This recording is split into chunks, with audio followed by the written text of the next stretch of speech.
Welcome back. I'm so happy our next guest is back today because Valentine's Day is over and the singles are ready to mingle. Yes, they are. She's here to help all the singles out there navigate every stage of the dating journey. Please welcome the creator of Confessions of a Serial Dater in LA, Monique Kelley. Come on out, girl. Good to have you back. Thank you. Can you tell everyone what your blog is about, those that missed it last time? Okay, so first of all, I just love being here. Your audience, the energy is amazing. Thank you. So basically, I started my blog anonymously after I got divorced. And I started chronicling the ins and outs of dating, in particularly in LA. Okay, dating anywhere is hard, but LA is a whole different It's beast. a different ballgame. Okay, LA's next okay. level, okay? So started chronicling it and talked about the ups and downs of dating. It was very therapeutic for me. And ultimately, women started coming to my blog because they felt like it was a safe space. They felt seen, they felt heard.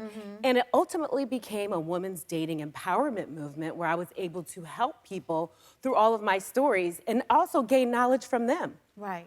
Yep. So you can help each other. Exactly. That's what it's all about, helping each other. Oh, okay. Yep. What was one of the biggest lessons you learned stepping back into the single life? So I think it's important for all singles to realize that you need to embrace wherever you are in the journey, okay? Because being single, it's a journey. And you never know what's gonna happen. There's gonna be ups and downs. There's gonna be twists and turns. And there used to be this negative connotation about being single, okay? If a single person had $1 for every single time they heard someone say, "You're beautiful or handsome, smart, successful. Why are you single?" Why are you single? Okay, we will be We've all rich, heard that one. okay? Right. That's a question that comes up all the time. And here's something important to remember. Not every person that is single is unhappy. There are people that are enjoying their single life and they're happy about it. That is true. Okay?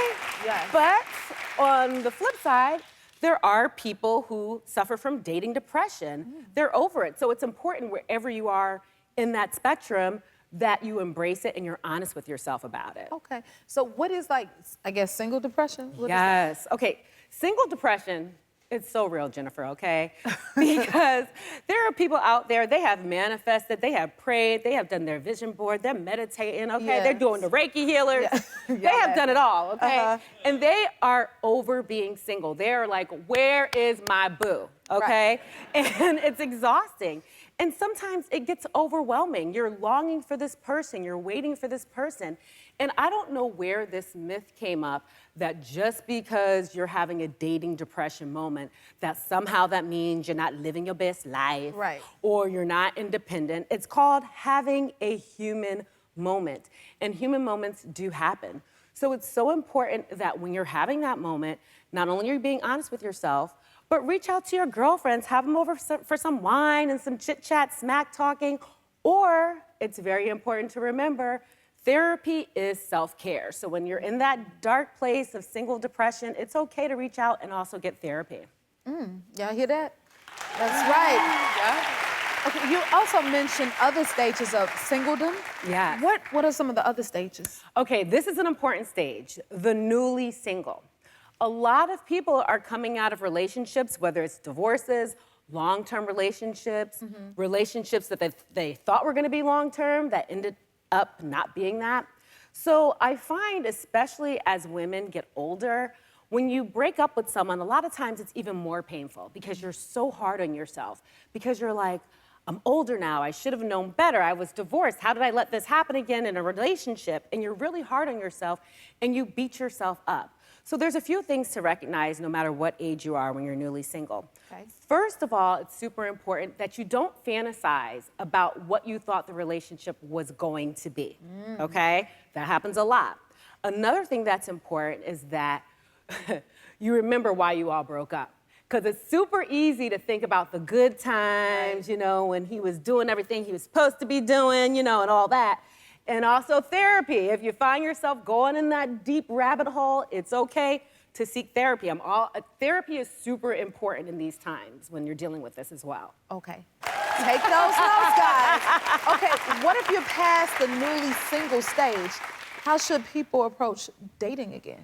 I love this part. I call it the newly booed up. because ultimately, that's what you want, right? Yeah. If you're looking for a relationship and you meet someone, it's a beautiful thing. So embrace that, because we'll talk about this in a minute, situationships. You know, we want to make sure you're not in a situationship.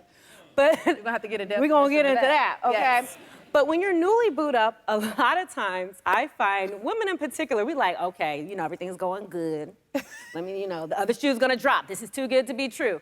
And instead of embracing and enjoying the new beginnings of a new boo, you busy waiting for the other shoe to drop, you're not enjoying it. Now, I think it's important to have those conversations, make sure you're on the same page, make sure you're being honest with each other, but enjoy it, okay? So can we talk about situationships now? For a lot of women and men, you find yourselves in situationships. Okay. So like the late, great Dr. Maya Angelou once said, when someone shows you who they are, believe them, okay? Shows you who, yes, ma'am. Okay, so if you start dating someone and they tell you very clearly, I am not looking for a relationship, I do not want anything serious, Right. and that is something that you are very clear that that is what you want, it doesn't make that person a bad person that they have made that clear. Because in a situationship, one person in that relationship is happy because they're getting everything they want without having to do anything about it, whereas someone else is hoping it's going to change. So when someone tells you that you have clear information, you set those boundaries and you keep it moving if a relationship is what you want. And most importantly, don't be afraid to have those conversations. I'm not telling you to have your wedding gown in your purse on the first and second date, okay? I'm not saying that, okay? But what I am saying is have an organic conversation about where you guys are, what you're looking for. Don't be afraid that you might get an answer you don't want to hear, because that's better than finding yourself in what you thought was a relationship that's a situationship not going anywhere. So have those conversations. You see, I'm listening. Okay. All right. I think a few people in the audience have some questions.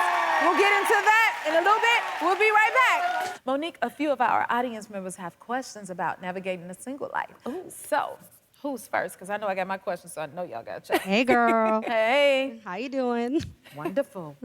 I'm Alexis. I'm from Los Angeles. All right. Hi, Alexis. Sorry. And my question is, what do you recommend for singles in their 20s to do to cope with any triggers due to Valentine's Day and how we see it on social media?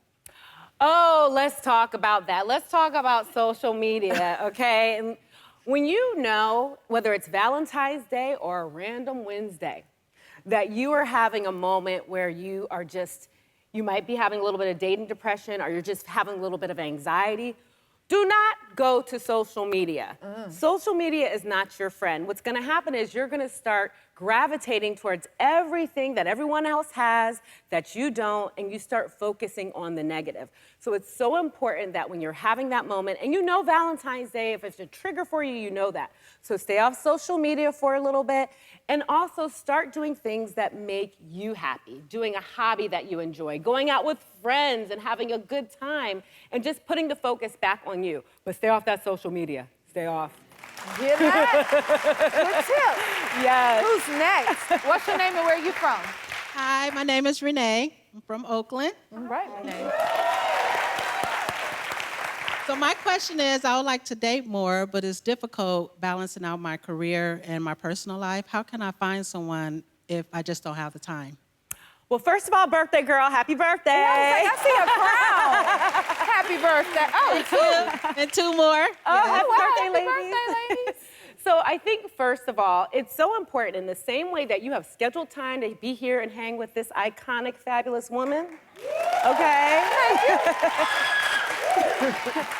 In the same way you schedule business meetings, if you have kids, in the same way you schedule play dates, you have to make the time to date. Do not hide behind your career as a reason for why you're not dating. You make the time, you set aside. If you need to schedule it and put it in your calendar, set a reminder, okay, this is the time I'm gonna set up a dating profile. This is the time I'm gonna go out with friends for drinks. This is the time I'm gonna give that guy a call back. Make the time to do it. You make time to do what you wanna do. So make sure, just schedule it. Point blank period. There's a will, there is a way. Exactly. Yes. Exactly. I'm learning. Yeah. Who else? What's your name and where are you from? Hi, I'm Caitlin. I'm from Orange County. So,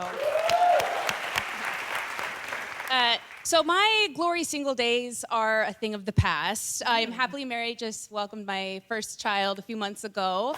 Congratulations. And I just have a question. What advice do you have for couples to help find a healthy balance between work, between being a parent, between finding, time for their partner, and also just time for yourself? Oh, well, first of all, congratulations on the baby. Yes. That's amazing. I love that.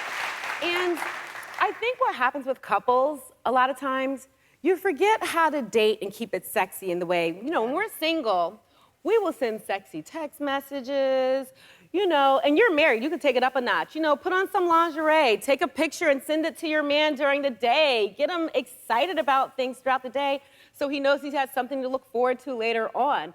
Also, do things together, whether it is exercising, going to the gym together, you're doing two things at one time. You're getting healthy and you're working out together, and doing things at home together. Sometimes you don't necessarily have the time to go out. So, Netflix and chilling like you would when you're single, doing some cooking together, but keeping it sexy in the same way that you did when you were dating to get him and to have that baby. I like that. Okay, that was real good. Thank you so much, Monique, for being here. Will you come back and see us? I would love to. I want all that advice. Thank you. To learn more about Monique and her blog, visit our website, jenniferhudsonshow.com. We'll be right back.